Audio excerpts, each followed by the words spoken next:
우리는 여섯 번째 간구, 우리를 시험에 들게 하지 마시옵고라고 하는 주제로 함께 말씀을 나누려고 합니다.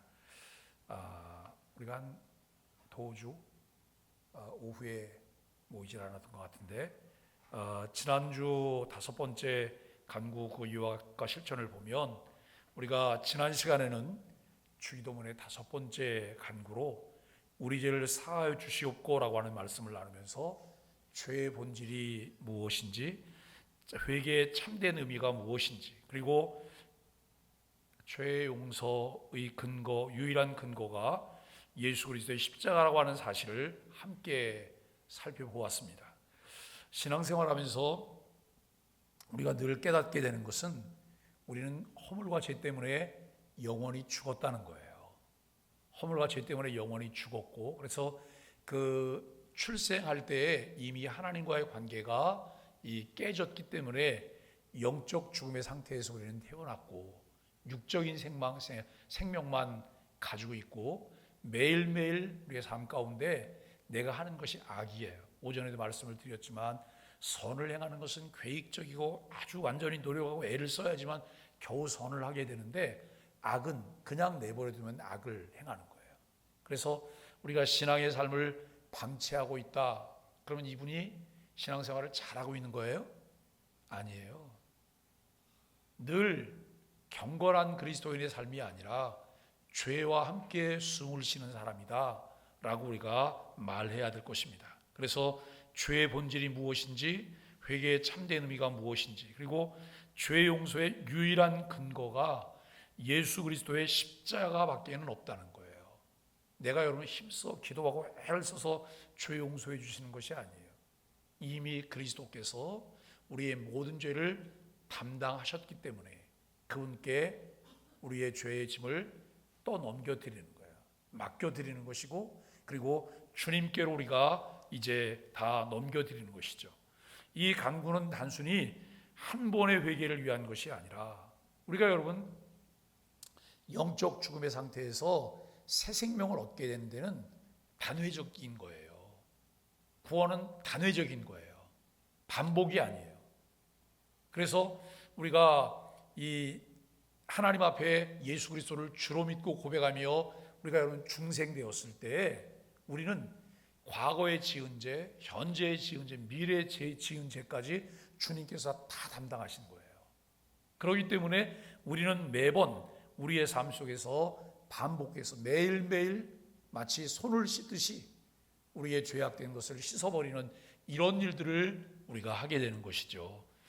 죄를 지은 자로서, 빚진 자로서 우리는 하나님 앞에 날마다 용서를 간구해야 하는 존재라고 하는 것을 우리는 한시도 잊어서는 안 될 것입니다. 그렇다면 오늘 우리가 나눌 여섯 번째 간구는 우리를 시험에 들게 하지 마시옵고 라고 하는 이 말의 의미는 무엇일까요? 죄에 대한 용서를 구한 이후 왜 예수님이 바로 이 기도를 이어서 가르치셨을까요? 우리가 여러분 매일매일 시험에도 안 들고 시험에 넘어지지도 않고 늘 굳세게 잘 살 수 있으면 얼마나 좋겠어요. 그런데 사람들은 시도 때도 없이 삐지기도 잘하고 시도 때도 없이 시험에 들기도 잘하고, 그런데 우리가 남에게 시험 받는다라고 말하지 말라는 거예요. 왜냐하면 시험은 스스로 시험을 불러들이는 거예요. 스스로 시험을 불러들여요.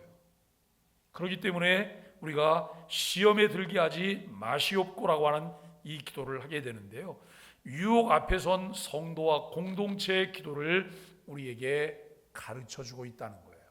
그러니까 여러분, 그리스도의 정신은, 이 기독교인의 정신은 철저하게 뭐냐면 개인사 공동생이에요. 개인사 공동생.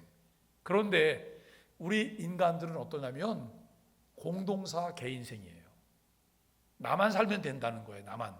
그런데 기독교인의 정신은 뭐냐면 내가 죽고 그리스도가 사는 거예요. 내가 죽고 이웃이 사는 거예요.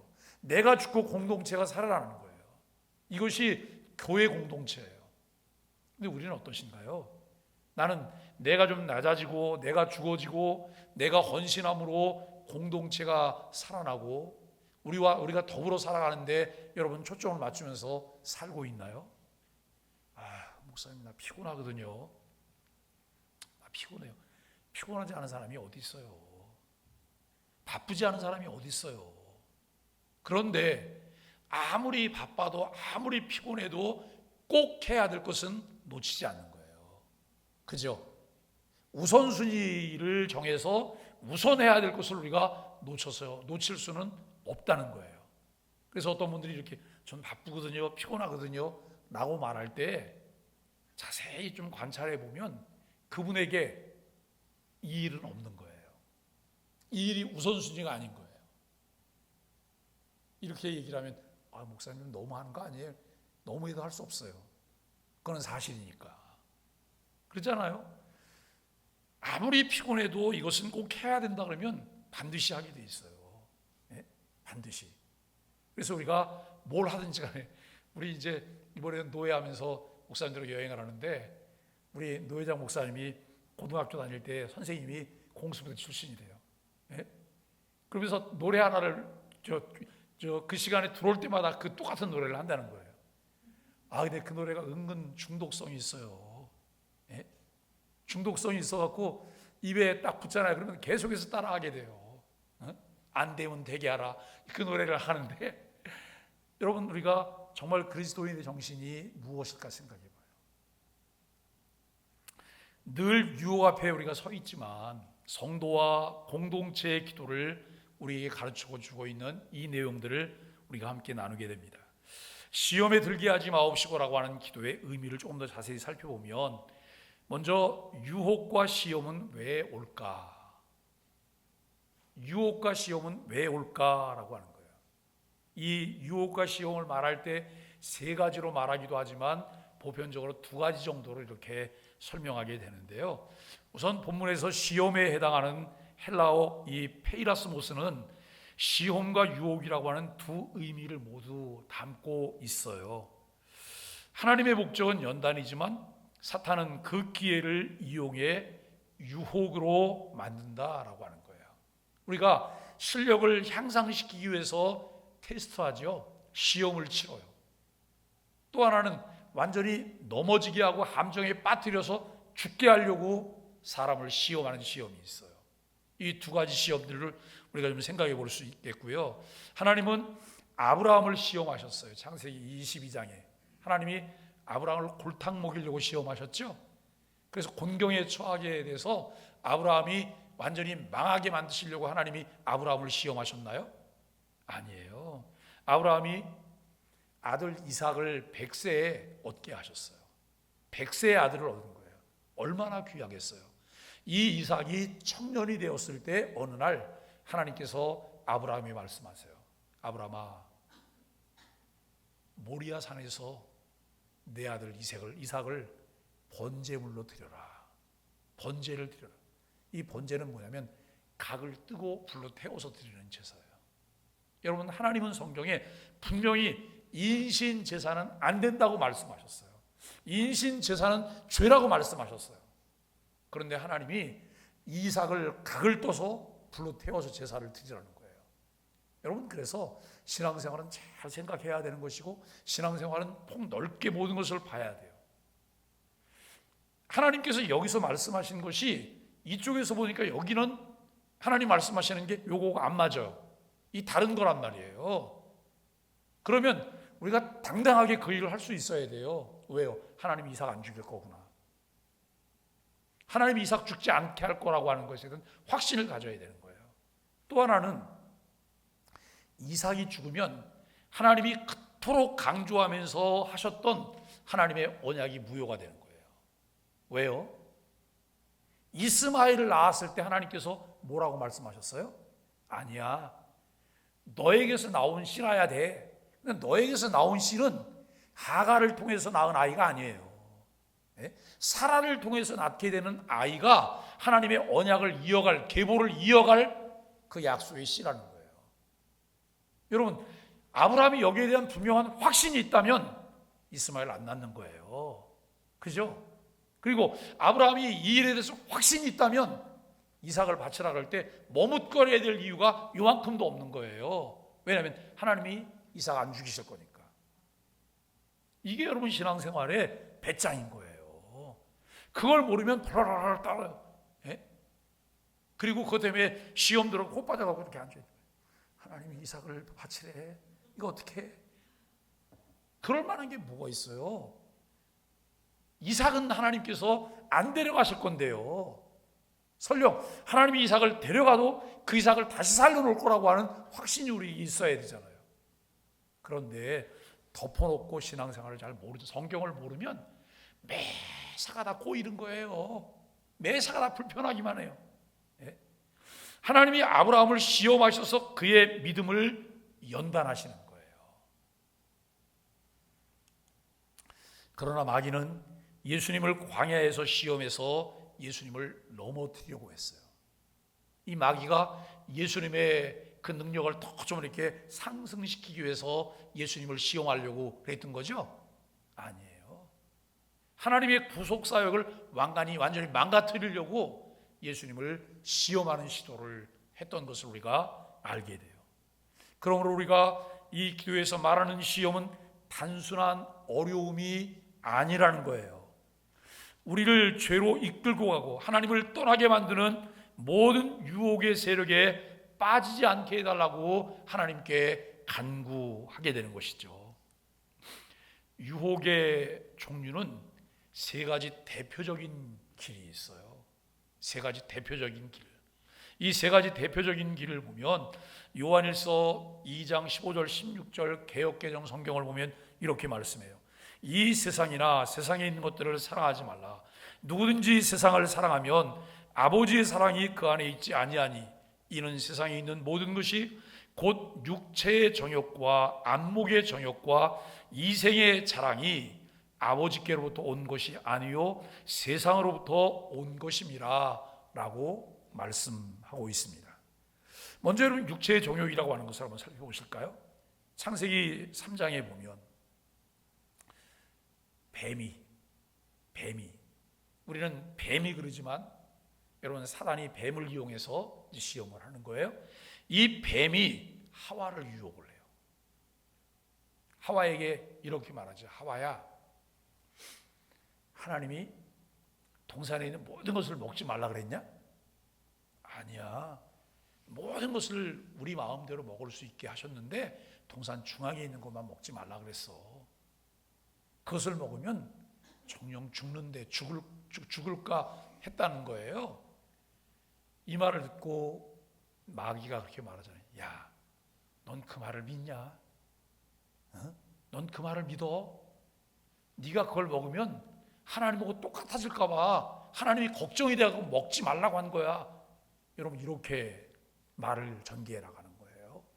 그런데 그런 이야기를 듣고 난 다음에 하와가 선악과를 봤더니 전에 봤던 거고 뭐 좀 달라요. 선악과가 먹음직해요. 먹고 싶은 생각이 드는 거예요. 육체의 정욕은 우리 인간의 본능적 욕구, 즉 몸이 느끼는 쾌락이나 육체가 원하는 것을 과도하게 추구하려고 하는 마음이다라고 하는 것을 생각하게 돼요. 창세기 3장 6절에 보면 하와가 선악과를 보았을 때 먹음직도 하고 라고 이야기를 해요. 배고픔이라고 하는 육체의 자연스러운 필요를 넘어서 하나님이 금하신 것을 탐내는 욕망이었음을 알게 돼요. 오늘날 예로 들어서 우리가 생각하면 음식이나 성이나 편안함이나 쾌락은 그 자체가 나쁜 것이 아니에요. 음식이 선한 거예요? 악한 거예요? 음식은 중성이에요. 성은 악한 거예요? 여러분 좋은 거예요? 중성이에요. 편안함, 쾌락도 중성이에요. 우리가 여러분 이 자체가 나쁜 것이 아니라는 거예요. 그러나 하나님의 뜻을 무시하고 육체적 만족을 최우선에 들 때 그것은 죄로 발전하게 되는 거죠. 그래서 지나친 식탐이나 음란이나 게으름이나 탐욕 이런 부분들을 우리가 생각해 볼 수 있을 것입니다. 여러분 여기서 말하고자 하는 핵심은 무엇이냐면 하나님보다 내 몸의 만족을 더 우선시하는 것이 바로 육체의 정욕이다라고 이야기를 해요. 고린도 교회를 향해서 바울이 말할 때 고린도서 10장 31절에서 뭐라고 말을 해요? 먹든지 마시든지 무엇을 하든지 다 하나님의 영광을 위해서 하라 그래요. 우리가 여러분 사나 죽으나 주의 것이에요. 우리 인생의 제일 된 목적이 뭐냐면 하나님을 영화롭게 하는 거예요. 영원토록 그분 때문에 우리가 만족해야 하고 즐거워하는 것, 이것이 인생의 제일 된 목적이에요. 안목의 정욕입니다. 여러분 3장 6절에 보니까 보암직도 했대요. 먹음직도 했는데 보암직도 해요. 안목의 정욕은 눈으로 보는 것을 욕심내는 것을 말하고 있어요. 곧 시각적으로 끌리고 외적인 아름다움이나 소유를 탐내는 마음이에요. 우리가 눈으로 보았을 때 시각적으로 끌리게 되는 거예요. 어느 때는 여러분 이 시각적으로 끌리는 것뿐만 아니라 이 냄새, 미각을 통해서, 후각을 통해서 여러분 우리가 느껴지는 오감 만족을 하려고 하는 그런 때가 우리에게 있을 수 있다는 거예요. 그래서 외적인 아름다움이나 소유를 탐내는 그런 마음을 안목의 정욕이라고 이야기를 하게 되는 것이죠. 하와는 선악과를 볼 때 보암직도 하고 그랬어요.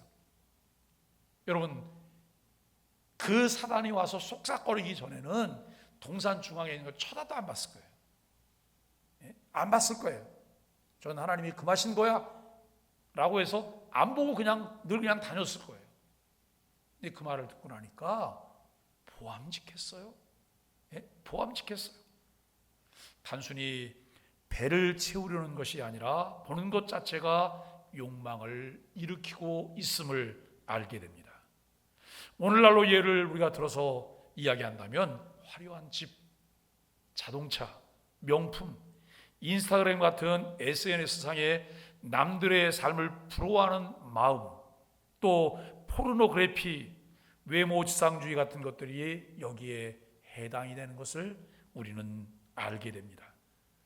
여러분이 여기에서 함께 우리가 나눌 수 있는 또 주요한 것은 뭐냐면 눈에 보이는 것에 마음을 빼앗겨 하나님을 잊는 것이 안목의 정욕이라고 하는 거예요. 사람은 들음으로 믿음이 생겨요. 눈으로 봄으로 확신을 갖게 돼요. 그죠? 그런데 사람이 무엇을 듣고 눈으로 봄으로 유혹에 빠져요. 그렇기 때문에 우리가 여러분 잘 분별해서 볼 수 있어야 돼요. 분별해서. 요즘 세상이 점점 더 과학 문명이 발달하고 있어요. 그래서 과학 문명이 발달해서 이제는 아마 그 AI가 더 많이 확산될 것 같아요. 그래서 어느 날 이런 교회 주방에서 주방 봉사 이제 로봇가 와서 다 할지도 몰라요. 우리 그랬으면 좋겠죠? 이거 결코 좋은 것 아니에요. 저는 그렇게 생각해요.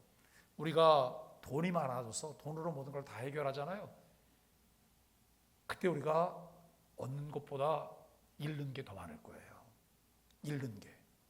우리의 수고를 통해서. 그래서 이미 벌써 다른 교회들은요, 그 주방 봉사하고 교회 청소하는 거 용역 줬어요. 용역이 들어와서 해요. 그리고 우리가 헌금 조금 더 하면 된다는 거예요. 근데 여러분, 그거 너무 좋아하지 마세요. 어느 교회는 밥을 안 먹기로 결정한 교회들도 많아요. 요즘 코로나 이후에 밥 안 먹기로 결정했고, 어떤 교회는 주일날 올 때 도시락을 싸갖고 오도록 결정한 교회들도 있어요. 저는 오히려 밥을 안 먹는 것보다 도시락을 싸들고 오는 게 더 좋겠다고 생각해요. 그냥 내가 먹을 것보다 조금 더 많이 가져오면 도시락을 못 가져오는 사람들이 있잖아요. 그래서 그분들하고, 근데 이제 그러다 보면 꼭 또 뭐가 있냐면, 에이 진짜 빈대도 저런 빈대가 어디 있어, 왕빈대네, 이런 말이 나오는 거예요. 그러니까 도시락을 준비해 올 만한데 귀찮으니까 가서 누구 거 얻어먹지, 숟가락만 하나만 있으면 되는데, 옛날에 학교 다닐 때도 그러잖아요. 도시락은 안 가지고 오는데 숟가락만 가져가고 여기저기 다니면서 한 숟가락씩 다 얻어먹고 다녀요. 그러다가 또 자기보다 힘약한 아이 도시락을 폈는데 달걀이 하나 이렇게 프라이가 돼 있죠. 그럼 그걸 먹는 거예요. 민폐를 끼치는 거잖아요. 그런데 이제 그러면서 우리가 서로를 나누는 거예요. 서로 나눠서 함께 보게 되는, 우리들이 눈에 보이는 것에 마음을 빼앗겨서는 안 된다는 거예요. 이것 때문에 하나님을 잊게 되는 것, 이것을 안목의 정욕이라고 말해요. 이생의 자랑이 있어요. 창세기 3장 6절에 보니까 지혜롭게 할 만큼 탐스럽기도 하여 라고 말해요. 이생의 자랑은 내가 가진 것, 내가 이룬 것을 자랑하며 스스로를 높이려는 마음이에요. 자, 이 두 가지를 함께 나눠 생각해 볼게요. 어떤 사람이 좀 잘났어요. 잘났고 가진 게 많아요. 능력이 있어요. 그리고 물려받은 것도 많아요. 근데 그 사람은 그냥 가만히 있어도 사람들한테 어떻게 보여요? 잘난 척 하는 것처럼 보이고 있어 보이게 되잖아요. 이 사람이 늘 조심해야 될 게 뭐예요? 겸손한 자세예요. 그 다음에 내가 가진 것을 다른 사람과 나누려고 하는 마음이에요. 나누려고 하는 마음. 그런데 늘 있었던 사람, 많은 것을 가진 사람은 그 사람에게 뭐가 없냐면 약자를 이해할 수 있는 마음이 없어요. 약자의 삶을 몰라요. 약자의 삶을. 제가 옛날에 중학생 아이들 데리고 오살리 금식기도원을 갔어요. 그래서 금식을 시작했는데 아이들과 같이 애들이 저녁이 없어진 거예요. 그래서 어디 갔다 왔냐 그랬더니 아주 뭐 조금도 거리낌 없이 이렇게 라면 먹고 왔어요. 그래요. 금식하는 거잖아. 밥만 안 먹으면 되는 거 아니에요? 밥만 안 먹으면 되는데. 그러면 저 집에서 엄마가 그랬대요. 미숫가루 싸주면서 가서 미숫가루 종종 이렇게 미숫가루 좀 타 먹으라고. 여러분 금식할 때는요 물만 먹고 다 먹는 거예요. 단식하면 아예 물까지도 안 먹는 거예요. 근데 그거는 잘못하면 생명의 위험도 있어요. 예? 그거를 잘 모르는 사람은 밥만 안 먹고 라면 먹으면 금식하는 거라고 생각해. 미숫가루 타 먹으면 금식하는 거라고 생각해요. 우리가 극한 가난을 경험해 보지 못한 사람은 극한 가난에 빠진 사람을 이해하지 못하는 거예요. 우리 중에 어떠세요? 속으로만 대답하세요. 혹시 성장하는 과정에서 집이 너무 가난해서 어려워서 밥을 하루 이상 굶어본 경험이 있다. 속으로만 손을 들어보세요. 저는 있어요. 하루 이상 밥을 굶어본 경험이 있어요. 그리고 여러분 학교에 제때 납부금을 못 내고 기성예비를 못 내고 용지대를 못 내본, 그래서 학교에서 집에 가서 엄마한테 가서 돈 달라 그래서 가져오라 그래 학교에서 쫓겨나본 경험이 여러분은 없으시죠? 저는 여러 번 있었어요. 근데 집에 가면 뭐예요? 집에 엄마도 없거니와 엄마를 만나도 엄마가 줄 돈이 없네. 왜냐하면 우리 집은 그걸 떼먹으려고 돈을 아끼는 집이 아니라 아예 없기 때문에. 가난한데 어떤 정도의 가난이냐면 극한 가난이에요. 절대 빈곤이기 때문에 가봤자 소용이 없어요. 그리고 어린 마음에도 철이 들어서 괜히 집에 가서 이야기하면 부모 마음이나 아프게 하지. 그래서 가다가 그냥 중간에 놀아요. 노는데 이왕 노는 거 학교 수업 다 끝날 때까지 놀다가 여러분 다 가고 난 다음에 가서 가방 챙겨 갖고 와요. 일석이조잖아요. 속 안 썩이고 공부 안 해서 좋고. 그게 정말 좋은 거예요? 공부해야죠. 이게 가진 사람들이 주의해야 될 것이고요. 또 없는 사람, 너무 어렵게 살았어요. 그런 사람들이 주의해야 될 게 뭘까요? 위축되는 것, 위축되는 것을 주의해야 되는 거예요. 내가 없음에도 불구하고 늘 최선을 다하고 당당할 수 있어야 돼요. 제가 너무 어릴 때 어렵게 살았기 때문에 누구한테 밥 좀 사줘라고 하는 말하는 거를 너무너무 힘들어했어요. 밥 좀 사달라고 하는 거 너무 어렵거든요. 제가 사주는 건 좋았는데 누구한테 사달라는 말. 근데 어느 날부터인가 제가 가끔 그래, 밥 좀 사주지. 왜냐면 저보다 훨씬 돈이 많은 매일 저한테 그냥 얻어먹기만 하는. 그래서 내가 일부러 그래, 밥 좀 사줘요가 아니에요. 밥 좀 사주지. 이렇게 말하기도 해요. 근데 여러분 이게 당당할 수 있어야 돼요. 내가 저 사람 거 착취하거나 뺏으려고 하는 것 아니잖아요. 그리고 내가 어려운 얘기를 스스로 없이 할 수 있어야 돼요. 요즘 내가 상황이 이렇게 어려워. 그런데 너무 없게 성장을 한 사람들은요, 그 말하는 것 자존심이 허락하지 않아요. 그게 정말 큰 약점이에요. 그래서 때로는 허세가 있어요. 허세가 있는데 이런 것들을 우리가 주의해야 돼요. 이생의 자랑이라고 하는 것은 허세의 자랑이 아니에요. 이것은 내가 세상에서 뭘 이뤘기 때문에, 내가 뭘 가졌기 때문에 이것이 마치 내 힘에 의해서, 내 능력에 의해서 내가 가진 것처럼 너블너블 자랑하는 거예요. 이런 부분을 우리가 함께 나누게 되는데요, 사회적인 지위, 명예, 성공, 학벌, 재물, 경력 등에 대한 과도한 집착을 의미하고 있다는 거예요. 이게 꼭 필요한 것인지 필요하지 않은지 그걸 봐야 돼. 남에게 있어 보이려고 뭔가 이렇게 자꾸 포장지를 사고 포장을 하는데 내가 신경을 쓰고 있다. 결국 이생의 자랑에 빠진 사람인 거예요. 좀 더 실질적이고 실용적인 생각들을 가지고 접근해 보는 것은 어떨까라고 하는 생각을 해보게 됩니다. 하와는 선악과를 보면서 지혜롭게 할 만큼 탐스럽기도 하여라고 말하고 있습니다. 스스로 하나님처럼 되고 싶어하는 교만의 마음이 그의 마음 가운데 일어났어요. 뱀이 그렇게 얘기했잖아요. 너가 먹어봐. 너가 먹으면 하나님하고 똑같아지는 거야. 하나님이 그렇게 하지 못하게 하려고 그걸 금한 거야. 여러분, 이 말을 듣는 순간 하와의 마음 가운데 하나님처럼 되고 싶은 마음이 그에게 있었다는 거예요. 창세기 3장 5절에 보면 너희가 그것을 먹는 날에는 하나님과 같이 되리라 라고 말을 하고 있습니다. 오늘날 예로 하면 학력이나 직장이나 사회적 성공을 통해서 다른 사람 위에 서려는 마음, 남보다 잘난 것을 드러내려고 하는 태도, 은근히 자기 업적을 과시하거나 남을 깔보는 마음, 이 부분을 주의해야 돼요. 자, 우리 그리스도인들이 늘 조심해야 될 것 있어요. 그게 뭐냐면 우리는 늘 그래, 하나님 교회가 날마다 부흥되게 해주세요. 그 부흥되게 해달라고 하는 것을 좀 잘 분석 좀 해보세요. 그게 하나님의 영광이 되기 때문에 부흥이에요? 아니면 뭔가 우리가 있어 보이려고, 가진 것처럼 보이려고, 여러분 이런 것들이 우리의 마음 가운데 있지는 않나요? 이거 고민해 봐야 될 거예요. 그래서 한국교회는 열심히 숫자 노름에 빠져갖고 지금 그 숫자가 지금 빠지고 있어요. 고통을 당하고 있어요. 정말 좋은 그리스도인, 거듭난 그리스도인, 책임감 있는 그리스도인, 예수님처럼 자기를 희생할 줄 아는 그리스도인, 주님을 따라가는 제자도가 확립된 그리스도인들을 만들어가는 일들이 더 중요하잖아요. 그런데 보이려고, 있어 보이려고 여기에만 관심이 있어요.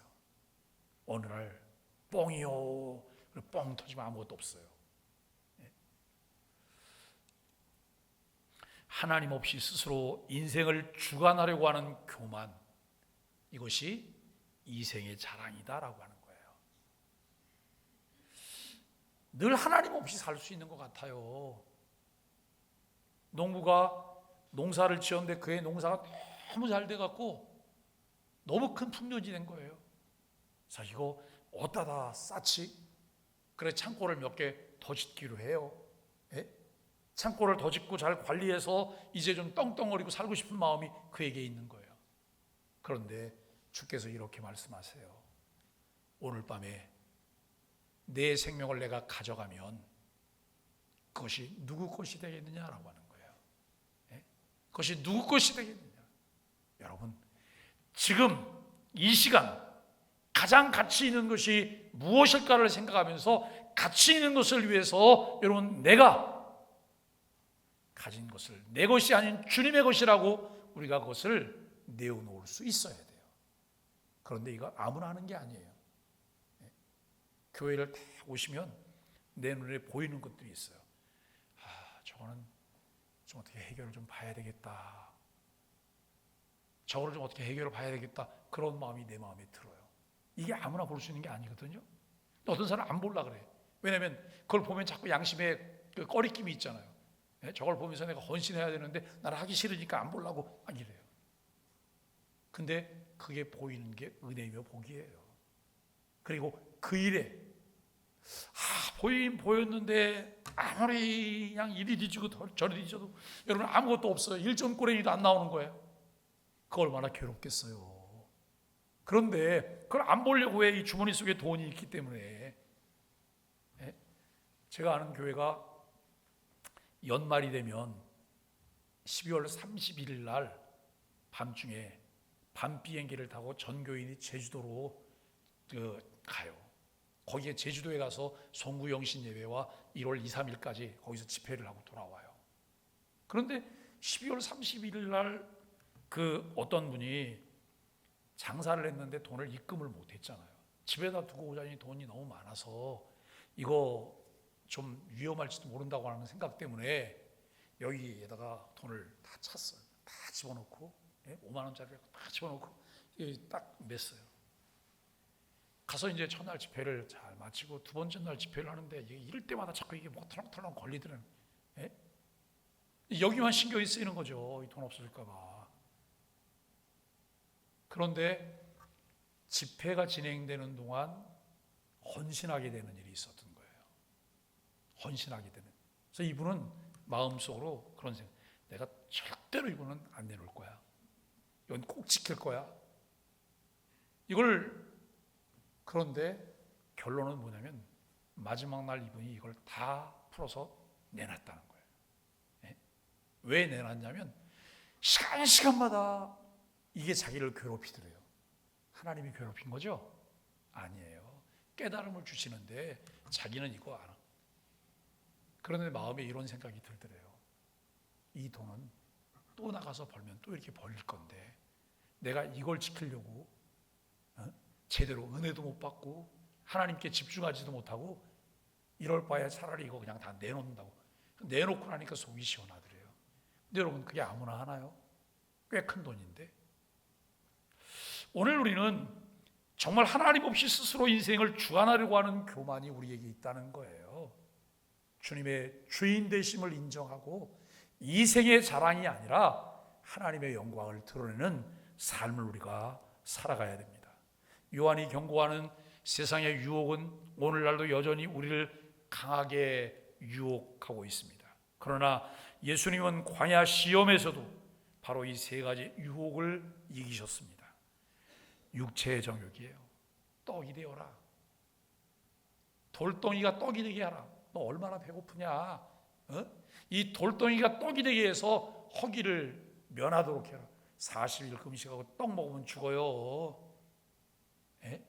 40일 금식하고 떡 먹으면 죽습니다. 40일 금식하고 여러분 소고기 다져서 먹고 불구로 사시다가 하나님 따라가신 목사님도 있어요. 왜냐하면 40일 금식하게 되면 무슨 일이 벌어지는 거예요? 이 안에 장기가 다 쪼그라들어 있는 거예요. 이게 풀려야 되잖아요. 그렇기 때문에 40일 금식했으면 그분이 첫 번째 먹는 거는 뭘 먹어야 되는 거예요? 미움도 안 되는 거예요. 동치미 국물. 동치미 이 건더기를 먹으면 절대 안 되는 거예요. 동치미 꿀을 소금물을 먹으면서 이걸 씻어내기 시작하는 거예요. 그래서 금식하는 게 어렵지만 금식하는 것보다 더 어려운 게 뭐예요? 보호식이에요. 금식하고 나면 얼마나 많은 욕구가 생기는데요. 그래서 금식하다가 실패하는 사람들이 먹고 싶어서 실패하는 거예요. 어떤 목사님은 40일 작정하고 39일째 되는 날 실패하셨어요. 왜 실패했는지 아세요? 기도원의 방 앞에 이 김치 항아리가 이렇게 묻혀져 있는데 맨날 그 아무 생각 없이 거기를 이렇게 지나서 예배드리고 오고 이제 그랬는데 그날은 오는데 김치 항아리가 굉장히 크게 보이더라는 거예요. 그런데 여러분 이 김치 항아리에서 김치를 꺼내는 걸 이분이 보게 된 거예요. 그게 너무너무 먹고 싶은 거예요. 39일 금식했으면 하루만 더 하면 얼마나 좋겠어요? 그런데 그날 저녁에 이분이 이걸 열고 머리를 쳐박고 김치를 꺼내갖고 우적우적 씹어서 드신 거예요. 예? 그 다음에 이분이 건강이 나빠졌다거나 죽었다거나 그런 얘기 못 들었어요. 근데 이분이 뭐라 그러냐, 내가 실패했다고. 근데 거기에 시리에 빠졌을 것 때문에. 근데 여러분, 시리에 빠질 것도 없어요. 왜요? 40일을 꼭 채우려고 하는 것은 도대체 주님이 주신 마음이에요? 저는 하나님은 절대 그렇게 무리한 걸 요구하지 않으신다고 생각해요. 내가 해보려는 거예요. 나 40일 금식기도 했다고. 여러분, 40일 금식기도 하는 동안 많은 하나님의 은혜를 얼마나 많이 체험하겠어요. 39일 날 실패했으면 실패한 것 감사하고, 연약한 것 하나님 앞에 인정하면서, 또 여러분 몸을 잘 만들고 하나님을 기쁘시게 하는 이런 삶을 살아야 될 거예요. 그런데 그 실패하잖아요. 그 실패한 것 때문에 오랜 기간 동안 시달리는 거예요. 나는 실패했어. 그것도 못하면서 내가 뭘 하겠어. 여러분, 이 마음은 성령님 주시는 마음이 아니에요. 이것은 사탄이 주는 마음이에요. 예? 당당하셔야 돼요. 최선을 다했으면 최선을 다한 것만큼 하나님께 감사하고 하나님께 영광을 돌리는 이 일이 필요해요. 그리고 여러분, 안목의 정욕인데요, 세상 영광을 보여줘요. 다 보라 그래요. 너에게 줄 수 있다고. 예수님에게. 그게 여러분 사단 거예요? 아니에요. 하나님 것임에도 불구하고 사단은 자기 것인 양 여러분 사기를 치는 거예요. 이생이 자랑, 성전 꼭대기에서 뛰어내리래요. 성전 꼭대기에서 우리 여기 육축 꼭대기에서 뛰어내리면 천사가 여러분 발을 이렇게 받쳐줘 갖고 하나 다치지도 않죠? 사탄은 그렇게 예수님에게 이야기했어요. 그랬더니 예수님이 뭐라고 말을 해요? 사탄아, 너희로 물러가라. 주 하나님께만 경배하라 그래요. 주 하나님만 섬기라고 이야기를 해요. 우리가 이길 수 있는 길도 단 하나예요. 그것은 말씀으로 무장하고 기도로 하나님을 의지하는 것. 말씀으로 무장하고 기도로 하나님을 의지하는 것, 이것이 여러분 이길 수 있는 길이라고 하는 거예요. 소요리문답 106문을 보면 이렇게 말해요. 우리가 스스로 시험을 당하기 쉬운 자들이며 마귀와 세상과 육체가 우리를 유혹하는 자들이므로 우리로 하여금 굳세게 하사 유혹을 이기게 하옵소서. 우리가 해야 되는 기도잖아요. 하이델베르그 요리문답 127문도 이렇게 덧붙이고 있어요. 우리는 스스로 너무 연약하여 잠시도 설 수 없으며 우리 원수들인 마귀와 세상과 육신은 끊임없이 우리를 공격합니다 라고 말을 해요. 우리가 여러분 선줄로 생각하는 자는 어떻게 하라고요? 넘어질까 조심하래요. 선줄로 생각하는 자는 넘어질까 조심하래요. 내가 서 있는 것은 무엇 때문에 서 있어요? 그리스도를 의존하기 때문에요. 그리스도와 함께 하기 때문에. 그래서 우리에게 필요한 것이 계시 의존적인 자세예요. 하나님 말씀을 의지하고 하나님을 늘 의식하면서 그 하나님에게 붙어 있으면 내가 든든하게 서 있어요. 그런데 하나님 떨쳐버리고 나 혼자 선줄로 생각할 때 우리는 넘어지는 거예요. 넘어진 줄로 알고 우리가 여러분 끊임없이 주님을 붙들고 주님을 의지하는 것이 필요함을 우리가 인식해야 할 것입니다. 그러므로 주께서 우리를 강하게 하셔서 이 영적 전쟁에서 굳건히 서게 하시고 끝까지 승리하게 하소서라고 이 하이델베르그 요리문답에서는 이 부분을 그렇게 기도하고 있습니다. 결국 이 기도는 우리의 무능함을 인정하고 하나님의 도우심을 구하는 간구임을 알게 됩니다. 그러면 이 간구를 하는 사람들의 책임은 어떤 것일까? 우리도 주기도문 속에 이 기도하고 있잖아요. 시험에 들지 말게 해주세요. 이 기도하잖아요. 그렇다면 우리의 책임은 무엇일까라고 하는 거예요. 우리는 이런 책임들을 함께 지게 돼요. 첫째, 깨어있음. 예수님께서 겟세마네에서 제자들에게 시험에 들지 않도록 깨어있으라고 예수님 명령하시잖아요. 너네 시험 들지 않도록 깨어있어야 돼. 너 시험 들고 싶지 않아? 그러면 깨어있어야 돼. 어떤 사람들이 이렇게 말을 해요. 목사님 꼭 시험 들 것 같아요. 시험 들 것 같아요. 시험 들 것 같다고 생각이 되면 그땐 뭘 해야 되는 거예요? 기도를 요청할 뿐만 아니라 내가 깨어 있어서 경각심을 가지고 기도해야 되는 거예요. 말씀을 붙잡아야 되는 거예요. 우리가 여러분, 너 시험을 당해 뭐 하지 말라고요? 범죄치 말라고요. 시험을 당해 범죄치 말라고. 이 시험 당하는 것은 자기 욕심에 이끌리기 때문에 시험 당하는 거예요. 품지 말아야 될 것 이상의 것을 품게 되면 그것 때문에 우리가 시험 당하게 된다라고 하는 거예요. 두 번째는 경건의 습관이에요. 기도, 말씀, 예배의 삶은 우리를 유혹에서 보호하는 하나님의 방패임을 확신합니다.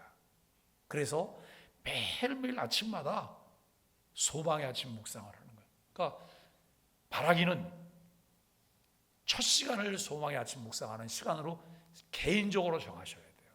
개인적으로. 내가 매일매일 몇 시부터 일과가 시작되는데 일과가 시작되기 20분 더 일찍 일어나서 준비하고 소망의 아침 묵상을 내가 듣는 거예요.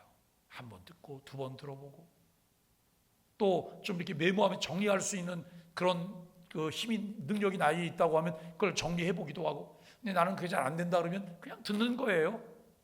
또 듣는 거예요. 이러면서 밑에 뒤에 또 세 가지 기도 제목이 나오잖아요. 친절하게 꼭 그 기도 제목을 따로 또 카톡에다 올려드리고 있거든요. 그걸 보면서 그래서 그걸 보면서 기도하면서 우리가 이런 생각, 눈 감고 기도해야 되는데 꼭 눈을 감고 기도해야 되는 건가요? 눈을 뜨고 기도하면 기도가 아닌가요? 눈을 감는 이유는 무엇 때문일까요? 집중하기 위해서요. 혼자 기도할 때는 눈 뜨고 기도하세요. 괜찮아요. 하나님이 내 이놈 왜 눈 뜨고 있냐? 하나님이 이렇게 말씀하실까요? 아니거든요. 이거 보면서 의미를 잘 생각하고 그리고 그것을 기도하시는 것 우리에게 필요해요. 그러나 내가 좀 더 기도에 몰입하고 싶다? 그때는 눈 감고 기도하시는 게 훨씬 좋잖아요. 그리고 우리가 이런 산책하면서 산책 기도회를 하기도 해요. 예?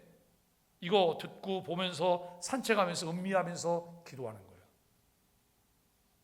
그게 얼마나 은혜가 되는지 아세요? 누가 그래? 목사님 산책 기도회는요 깊이 기도에 몰입하지 못하잖아요. 왜요?